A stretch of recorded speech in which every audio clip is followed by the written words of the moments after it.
Hello guys, ഇന്ന് ഞാനിവിടെ ഉണ്ടാക്കുന്നത് കീമ ആലു ആണ്. ഇത് വളരെ പെട്ടെന്ന് തന്നെ നമുക്ക് വീട്ടിൽ തയ്യാറാക്കാൻ പറ്റിയൊരു റെസിപ്പിയാണ്. നിങ്ങളെല്ലാവരും ട്രൈ ചെയ്ത് നോക്കുക.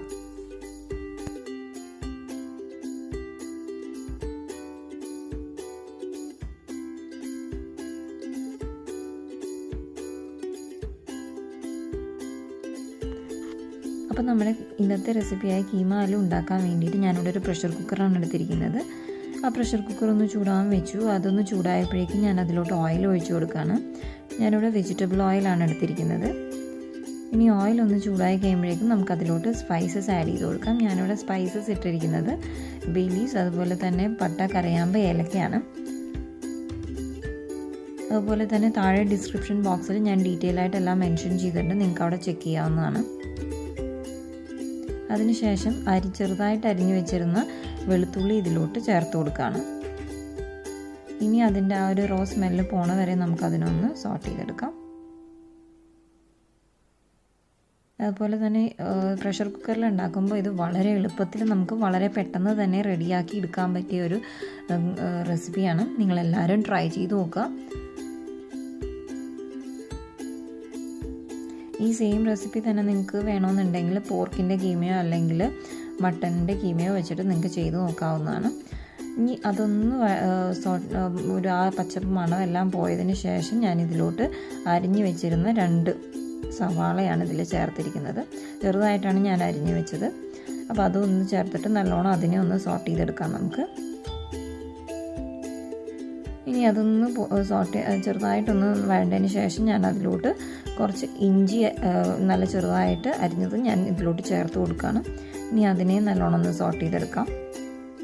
അതിൻ്റെ കൂടെ തന്നെ ഞാനിവിടെ കുറച്ച് കറി ലീവ്സ് ഇട്ട് കൊടുക്കുന്നുണ്ട്, വേപ്പില.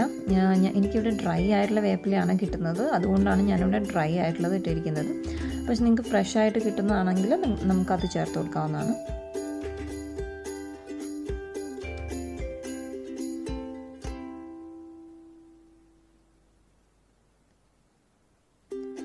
ഇനി ഇതിലോട്ട് ഞാൻ കുറച്ച് ഉപ്പ് ചേർത്ത് കൊടുക്കുകയാണ്. ഞാനിപ്പോൾ അത്യാവശ്യത്തിന് മാത്രമേ ചേർത്തിട്ടുള്ളൂ. നമുക്കിത് കഴിയുമ്പോൾ വേണമെന്നുണ്ടെങ്കിൽ കുറച്ചും കൂടി ചേർത്ത് കൊടുക്കാം. ഇനി ഞാനിതിലോട്ട് കഴുകി വാരി വെച്ചിരുന്ന കീമ ഇട്ട് കൊടുക്കുകയാണ്. കീമ നല്ലോണം ഒന്ന് ഇതിൽ മിക്സ് ചെയ്തെടുക്കുകയാണ് സവാളയായിട്ട്. അപ്പോൾ നിങ്ങൾക്ക് ഈ സെയിം റെസിപ്പി വേണമെന്നുണ്ടെങ്കിൽ മട്ടൻ്റെ കൂടെയോ അല്ലെങ്കിൽ പോർക്കിൻ്റെ കൂടെയോ, പോർക്കിൻ്റെ കീമയൊക്കെ ആണെങ്കിലും നിങ്ങൾക്കിത് ചെയ്ത് നോക്കാവുന്നതാണ്. വളരെ ടേസ്റ്റി ആയിട്ടും വളരെ ഈസി ആയിട്ടും നമുക്ക് ഉണ്ടാക്കിയെടുക്കാൻ പറ്റുന്നതാണ്. പ്രഷർ കുക്കറിൽ നിങ്ങൾ എന്തായാലും ട്രൈ ചെയ്ത് നോക്കുക, വളരെ സിമ്പിളാണ്.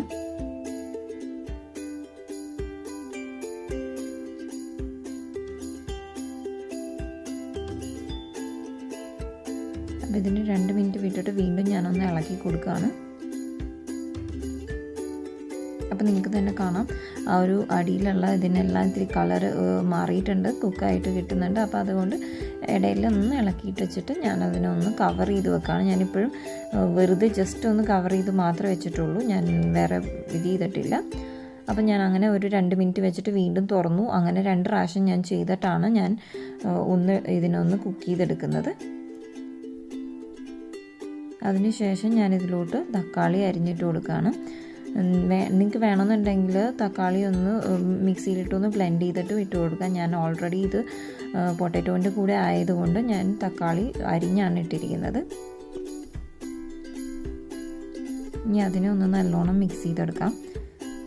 ഇനി വീണ്ടും ഞാനൊന്ന് ഒരു 2 മിനിറ്റ് വെക്കുകയാണ്. അപ്പോൾ ഈ മീറ്റിൻ്റെ കൂടെ തന്നെ നല്ലോണം തക്കാളിയും ഒരു സ്മാഷായി കിട്ടും.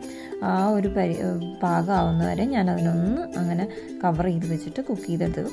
അപ്പോൾ ഇനി അതിനൊന്നും കൂടെ നല്ലോണം ഒന്ന് മിക്സ് ചെയ്തു. ഇനി ഇതിലോട്ട് നമുക്ക് നമ്മളുടെ മസാലയും മുളക് പൊടിയും എല്ലാം ചേർത്ത് കൊടുക്കാം. അപ്പോൾ ആദ്യം ഞാനിവിടെ മഞ്ഞൾപ്പൊടി ചേർത്തു, പിന്നെ അതുപോലെ തന്നെ മുളക് പൊടി, പിന്നെ ഞാനിവിടെ കുറച്ച് മല്ലിപ്പൊടി, ഗരം മസാല, പിന്നെ കുറച്ച് ജീരകപ്പൊടി, അതാണ് ഞാനിവിടെ ചേർത്തിരിക്കുന്നത്. അതുപോലെ തന്നെ ഞാനിവിടെ മുളക് പൊടി ചേർത്തപ്പോൾ എൻ്റെ മുളക് പൊടി എന്ന് പറഞ്ഞിട്ടുണ്ടെങ്കിൽ 2 ടൈപ്പിലാണ്. കാരണം ഞാനിവിടെ സാധാരണ മുളക് പൊടിയും അതുപോലെ തന്നെ കാശ്മീരി മുളകും മിക്സ് ചെയ്താണ് വെച്ചിരിക്കുന്നത്. അപ്പോൾ അതനുസരിച്ചാണ് ഞാനിവിടെ ചേർത്ത് കൊടുത്തിരിക്കുന്നത്. എക്സ്ട്രാ ആയിട്ട് ഞാനിവിടെ കുറച്ച് ഒരു ഇറച്ചി മസാലയും ഞാൻ ചേർത്ത് കൊടുത്തിട്ടുണ്ട്. അത് നിങ്ങൾക്ക് വേണമെങ്കിൽ നിങ്ങൾക്ക് ചേർത്ത് കൊടുക്കാം. ഞാനിവിടെ ലേശം അത് ചേർത്ത് കൊടുക്കുകയാണ് ടേസ്റ്റ് കൂടാൻ വേണ്ടിയിട്ട്.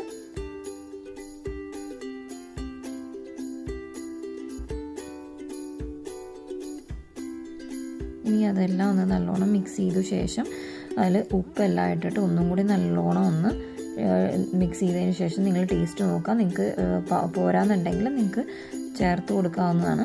അതിന് ശേഷം ഞാനിതിന് ജസ്റ്റ് ഒരു 2 to 3 minutes ഞാനതിനൊന്ന് ജസ്റ്റ് കവർ ചെയ്ത് വെച്ചിട്ട് ഒന്ന് കുക്ക് ചെയ്തെടുക്കുന്നതാണ്. അപ്പം ഞാനൊരു 3 to 4 minute ഞാനിതിനൊന്ന് ക്ലോസ് ചെയ്ത് വെച്ച് കുക്ക് ചെയ്തായിരുന്നല്ലോ. അത് കഴിഞ്ഞതിന് ശേഷം ഞാനതൊന്ന് തുറന്നു. അപ്പോൾ നല്ലോണം കുക്കായിട്ടുണ്ട്. അതുപോലെ തന്നെ അടിക്കൊന്നും പിടിക്കാതെ തന്നെ നല്ലോണം കിട്ടിയിട്ടുണ്ട്. അപ്പോൾ ഇനി ഞാൻ അതിൻ്റെ പാകങ്ങളെല്ലാം നോക്കുക. നിങ്ങൾ ഉപ്പ് എല്ലാം പാകമാണോ, അതുപോലെ നിങ്ങൾക്ക് എരിവ് കുറച്ചും കൂടെ വേണം എന്നുണ്ടെങ്കിൽ നിങ്ങൾക്ക് വേണമെങ്കിൽ പച്ചമുളക് അരിഞ്ഞിടാം. എൻ്റെ പക്ഷേ കറക്റ്റാണ് പാകം. അപ്പോൾ അതുകൊണ്ട് ഞാനിതിൽ പച്ചമുളക് ഇടുന്നില്ല. ഇനി ഇട്ടാൽ ചിലപ്പോൾ കുറച്ച് കൂടുതൽ എരിവ് കൂടിപ്പോവും. അപ്പോൾ നിങ്ങൾ നിങ്ങളുടെ പാകം നോക്കിയിട്ടിടാം. ഇല്ല നിങ്ങളുടെ കയ്യിൽ പച്ചമുളക് ഇല്ല എങ്കിൽ നിങ്ങൾക്ക് വേണമെന്നുണ്ടെങ്കിൽ കുരുമുളക് പൊടിയും ചേർത്ത് കൊടുക്കാം. എനിക്ക് കറക്റ്റ് പാകമാണ് ഇപ്പോൾ. അപ്പം ഞാനിതിലോട്ട് കുറച്ച് മല്ലിയില അരിഞ്ഞത് ഞാനിപ്പോൾ ഇട്ട് കൊടുക്കുകയാണ്. അതും ഇട്ടിട്ട് നല്ലോണം ഒന്ന് മിക്സ് ചെയ്ത് കൊടുക്കാം. അതുപോലെ തന്നെ നിങ്ങളുടെ ഉപ്പ് അതെല്ലാം ടേസ്റ്റ് ചെയ്ത് നോക്കുക. നിങ്ങൾക്ക് എന്തെങ്കിലും ഉപ്പ് പോരായികയുണ്ടെങ്കിൽ നിങ്ങൾ സെപ്പറേറ്റ് ആയിട്ട് ചേർത്ത് കൊടുക്കുക. അതിനുശേഷം ഞാനിതിലോട്ട് കുറച്ച് വെള്ളം ഒഴിച്ചു കൊടുക്കുകയാണ്. ഓൾറെഡി നമ്മൾ ഇതിൽ പൊട്ടറ്റോ ചേർക്കുന്നത് കൊണ്ട് നമുക്ക് എന്തായാലും വെള്ളം ഇതിൽ വേണം. അപ്പം അതിന് വേണ്ട ആവശ്യത്തിനുള്ള വെള്ളം ചേർത്ത് കൊടുക്കുകയാണ്. അതെല്ലാം നിങ്ങൾക്ക് കണക്ക്, കാരണം നമ്മൾ ഓരോന്ന് നോക്കുമ്പോൾ നമുക്ക് മനസ്സിലാവില്ല. ഇപ്പം ഞാൻ ജസ്റ്റ് ഇതിൽ അത്യാവശ്യം കുറച്ച് വെള്ളം ആദ്യം ഇട്ടു. അതിനുശേഷം നമ്മൾ പൊട്ടറ്റോ ഇട്ട് കഴിയുമ്പോൾ നമുക്കറിയാൻ പറ്റും എന്തോരം വെള്ളം ഇനി വേണമെന്നുള്ളത്. അപ്പോൾ നിങ്ങൾ അതനുസരിച്ച് എപ്പോഴും ചേർത്ത് കൊടുക്കുക. അതുപോലെ തന്നെ എപ്പോഴും നമ്മൾ പ്രഷർ കുക്കർ മൂടി വെക്കുന്നതിന് മുമ്പായിട്ട് വീണ്ടും ടേസ്റ്റ് ചെയ്ത് നോക്കുക. ടേസ്റ്റ് ചെയ്യുമ്പോൾ നിങ്ങൾക്ക് എന്തെങ്കിലും പോരായ്കയുണ്ടെങ്കിൽ അത് ചേർത്ത് കൊടുക്കാം. ഉപ്പ് പ്രത്യേകം ശ്രദ്ധിക്കുക. അപ്പോൾ അതിന് ശേഷം ഉപ്പെല്ലാം ഞാൻ ചേർത്തു. ഇനി ഞാൻ അതിലോട്ട് ചെറുതായിട്ട് അരിഞ്ഞു വെച്ച പൊട്ടറ്റോ ഇട്ട് കൊടുക്കുകയാണ്.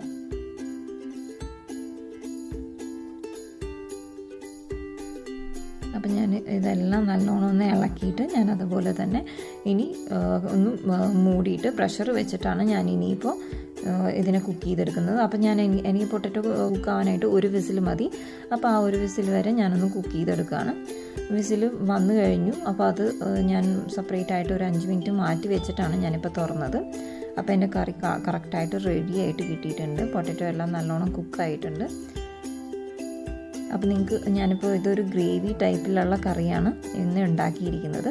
അപ്പോൾ നിങ്ങൾക്ക് എല്ലാവർക്കും ഈ റെസിപ്പി ഇഷ്ടപ്പെട്ടു എന്ന് വിചാരിക്കുന്നു. അപ്പോൾ ഇതിൻ്റെ ഗാർണിഷിങ്ങിന് കുറച്ച് മല്ലിയിലയും കൂടി ഇട്ടിട്ട് നിങ്ങൾക്കിത് റൈസിൻ്റെ കൂടെയോ ചപ്പാത്തീൻ്റെ കൂടെയോ പൊറോട്ടേൻ്റെ കൂടെയോ ഒക്കെ ട്രൈ ചെയ്ത് നോക്കാൻ പറ്റിയൊരു റെസിപ്പിയാണ്. നിങ്ങളെല്ലാവരും ഉണ്ടാക്കി നോക്കുക. നിങ്ങളുടെ വിലയേറിയ അഭിപ്രായങ്ങൾ കമൻറ്റ് രൂപത്തിൽ എന്നെ അറിയിക്കുക. നിങ്ങൾക്ക് ഈ റെസിപ്പി ഇഷ്ടപ്പെട്ടിട്ടുണ്ടെങ്കിൽ എൻ്റെ ചാനൽ ലൈക്കും സബ്സ്ക്രൈബും ചെയ്യുക. Thank you.